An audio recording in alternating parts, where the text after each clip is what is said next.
Barcelone entre sur le terrain aujourd'hui pour disputer un autre match de Liga, où l'adversaire sera Osasuna, et il y a beaucoup d'attentes pour ce match car Barcelone doit gagner ou gagner, car un match nul ou une défaite peut nuire considérablement au club.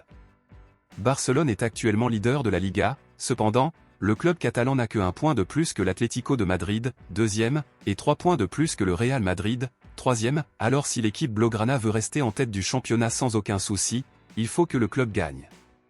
Beaucoup craignent que l'adversaire soit Osasuna, car pour ceux qui ne s'en souviennent pas, le club a été le premier à remporter le record d'invincibilité de Barcelone en Liga cette saison après avoir battu l'équipe blaugrana 4-2 l'année dernière. On s'attend donc à un grand affrontement entre les deux équipes.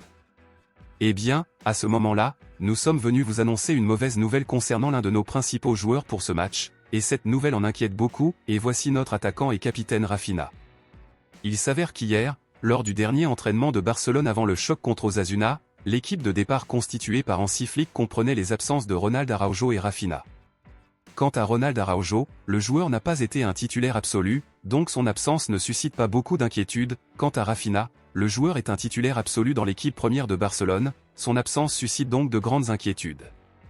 À la place de Rafinha, Ferran Torres était parmi les titulaires de l'équipe principale d'entraînement, et le fait que Rafinha n'ait pas été inclus parmi les titulaires soulève deux questions, au accent grave. La première est de savoir s'il a subi une légère blessure qui l'empêcherait de jouer, et la seconde est de savoir si Hansi Flick a décidé de simplement reposer le joueur.